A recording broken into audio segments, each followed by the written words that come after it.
Okay, so this is part 2 of our Animate interactive movie.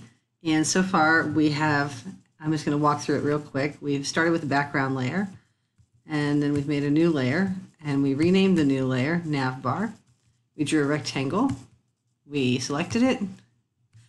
We put the XY coordinates to 0 and 0, and the 900 width and 130 height.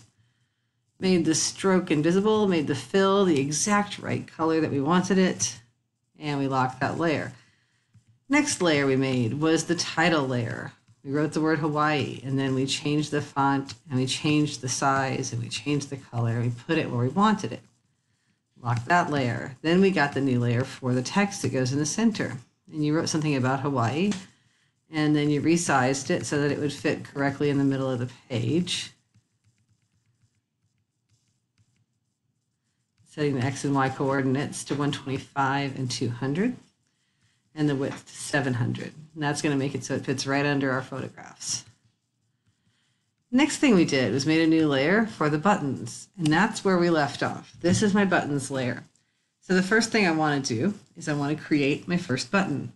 Rather than taking a library item that we already have, and converting it to a symbol, we're actually just going to insert and create a brand new blank empty symbol. When we create a new empty symbol, we can do a lot of work to it inside symbol editing mode without actually affecting any change on the regular main stage. So the first thing we're going to do is we're going to name it. This is going to be called button 1. And not surprisingly, it's going to be a button. So it has to be a button because we need it to have the up, over, down, and hit states.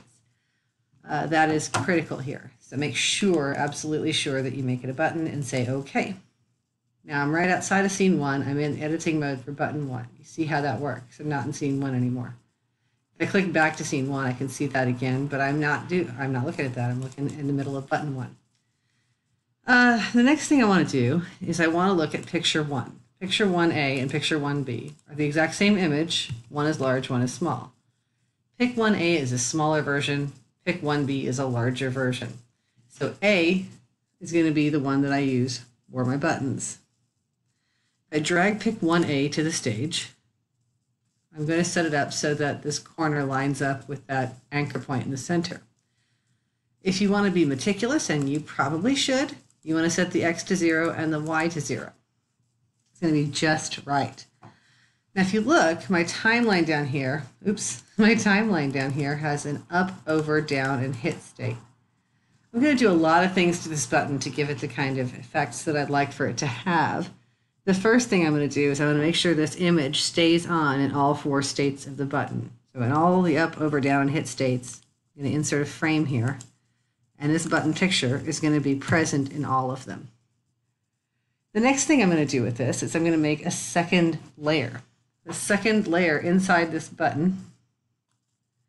Oops, see, I keep doing that. The second layer inside of this button is going to be where I've got a movie clip. I'm actually going to stick a movie clip inside of a button. I know. So I've got this movie clip. It's called line. It's right here. The movie clip line is going to go on layer 2, but it's not going to show up until the overstate. So in the overstate, I'm going to put in a keyframe. And I'm going to drag this line out to the stage. The line in the properties panel is going to be not at 0, 0, because that would overlap part of the picture. It's going to be at 0 for sure for the x-axis, but it's going to be at -7 for the y-axis. That's going to put it just above the button. If I zoom in fact, you can see that the line and the button are right next to each other, but not quite overlapping. Having some struggles today. So there it is. My button is going to have the line show up in the overstate. So when my mouse is away, there's going to be no line above this button. When the mouse is hovering over the button, a gray line is going to appear. We're going to change it so the line has another behavior when the mouse clicks down on the button. So if I click on the down state, I'm going to insert a keyframe. And in the keyframe, that down state right there is where the line is going to change colors. So if you look in the properties, I click on this line, make sure you've clicked on the line. Oops, don't do that. Click one time on the line, don't double click. You still need to be inside the button. In the down state, The line is selected. I'm going to come over here and I'm going to find color effect. And the color effect I'm going to look for is brightness. I'm going to change that to super duper bright, 100% bright. That way when my button is not pressed, there's no line. When my button's just got a mouse hovering it, there's a gray line. When my button is being pressed, there's a white line. And that's it for layer 2. My final layer here, and yours is probably going to say layer 3. I made a mistake earlier, so I'm going to make mine look like yours. My final layer is layer 3. And what I want to do is I want to give this an audio element too. So when someone clicks the button, it's going to show a white line and it's going to play a sound. That's the down state. Whenever someone clicks the button is the down state. So I'm going to right click here and insert a keyframe in my down state. Then in my library, I'm going to find this fantastic little chunk of ukulele music. Oops. And I'm going to drag it to the stage and drop it. So you should have your timeline looking like this. Layer 1 is just 4 frames. The first one's a keyframe and your picture's in all of it. Layer 2 has got a blank keyframe, a keyframe with stuff in it, and another keyframe with stuff in it. And when you click on this keyframe, it's gray. When you click on this keyframe, you see it's changed to white. Layer 3 is blank here, and all of a sudden music shows up in the down state. Very exciting. Now when I go back to scene 1, excuse me, why is this being screwy? When I go back to scene 1, and if it does this ever to you, make sure you fit it in window. You can see it better. I'm going to take button 1 right here, and I'm going to drag it to the stage. And I'll place these more specifically. Gosh darn it. I'll place these more specifically later. But button 1 doesn't look very fancy. It doesn't have any kind of behaviors that are really interesting or intriguing at all. But if I test this movie out, control play or control enter. If on your keyboard you hit control and the enter key, or you can come up here and just tell it to play. Oops, I'm sorry. That's not what I meant, not play. Test, control enter is test, I apologize. You'll see that that button, my mouse hovers it, and it has a gray bar. When I click, it plays that back. I think my volume's down. Ooh, okay. There it is. So it does work. That's the first button. And once you've made the first button, all of the other buttons become ridiculously simple. So I've used picture 1. Picture 1 is this. Picture 2A is that. Picture 3A is that. We're going to make 6 buttons total. And I'm going to show you how to make button 2. And I'm going to show you how to make button 3. And then I'm going to go ahead and infer that you are clever enough to do 4, 5, and 6, because this is going to become easy. The first one's hard. The other ones are simple. So right here is button 1. If you right click on it, you can duplicate it. And you're not going to call it button 1 copy. You're going to call it button 2. Not surprising. Now, right here in my library, button 1 and button 2 look exactly the same. But if I double click button 2, I'm going to make a change. I'm going to take my black arrow, I'm going to click the photograph here, and I'm going to go to properties. If I see where it says instance of pick 1A, I can click swap, and I can choose pick 2A. We're doing only the A's right now. Wait, where did it go? There it is. So it's turned into that flower picture. The other 2 layers are exactly the same. If I go back to scene 1, I can take my library and pull button 2 out and drop it. Same thing for button 3. I'm going to right click on button 3, duplicate it, and I'm going to call it button 3. Sorry, right click on button 2 and duplicate it and call it button 3.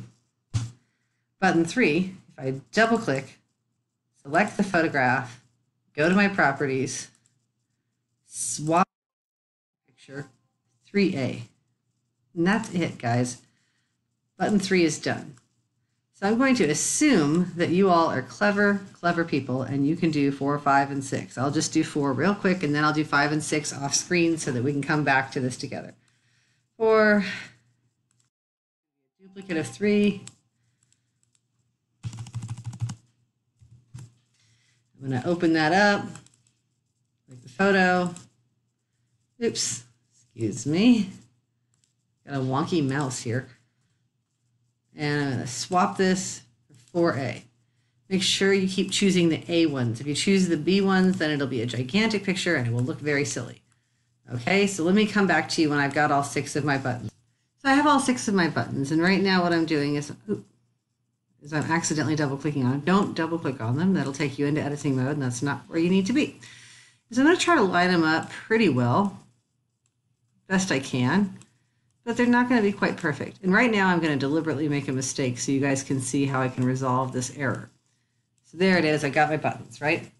Every other layer in my timeline is locked. The only layer that's unlocked is my buttons layer. So if I click on the buttons layer, only the buttons are selected. If that's not how you want to play it, you can also use your black arrow and drag, select the buttons. Or you can go to select, you can hit, you know what? There it is. I thought it was select all up here. I can't quite remember where it is, so Control A or just draw a box around them. The thing you're going to want to do is line these up. And in order to save yourself the struggle of actually sitting there and meticulously coming up with XY coordinates, I'm going to show you a quick little shortcut for this. So modify align is where we're going to look. So modify here and align is here. If you look, I'm going to tell it to distribute the widths. When you distribute the widths, it's going to put the exact same amount of space between each and every one of the buttons. You see how some of them are actually overlapping. There's a huge gap between 1 and 2, but 2 and 3 are overlapping. It's really maddening. So if I go to modify, align, distribute widths, it will space them evenly. Now they're not all at the same height either. So I've got some that dip down below the nav bar. I've got some that come up a little too high. I'm going to try to sort of find the middle ground here. Modify, align.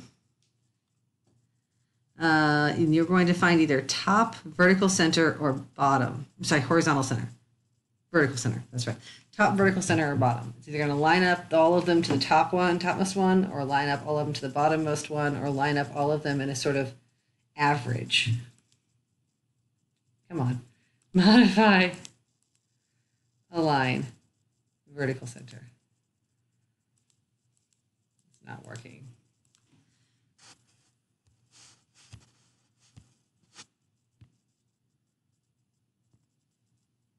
Oh, because they're not selected anymore. My gosh. Okay, modify, align, vertical center. Oh gosh, that's not where they need to be. You can pick them all up and move them. I'm using the arrow key right now to move them. There it is. Perfect. After you get that done, for the time being, I'm going to lock the... No, I'm actually not going to lock the button layer. I apologize. I'm going to give the button some names. In the next little chunk here, after we're done with this piece, you're going to write some script. In order to write the script, you're going to have to name these buttons. If you look at the properties of each one of them, you'll see that there's a spot for instance name in that properties. See where it says that? And actually, if I click, on it, it says instance name right over here. We're going to go through and make sure they all have instance names. I'm going to type btn1. That's going to be a nice shortening of the name. And then I'm going to put an underscore. And I'm going to make sure I note that it's a button. btn1 underscore btn. And then I'm going to click on the second one. Click in here. btn2 underscore btn. Click on the third one. btn3 underscore btn. You'll notice I'm not using capital letters. I'm not putting spaces. It's very important that you do it exactly this way, because when you write the script, it's going to look for that precise lowercase, no spaces name. So just name them all. btn4 underscore btn. That's button 5, btn5 underscore btn. This is going to be important later. btn6, oops, I didn't quite get there, pardon me. I need to get back here. btn6 underscore btn. That was not an underscore. btn. You're going to write a piece of script later that's going to call these things by their proper names, and you've just done that. So we're going to come back to the next part and show you what that looks like.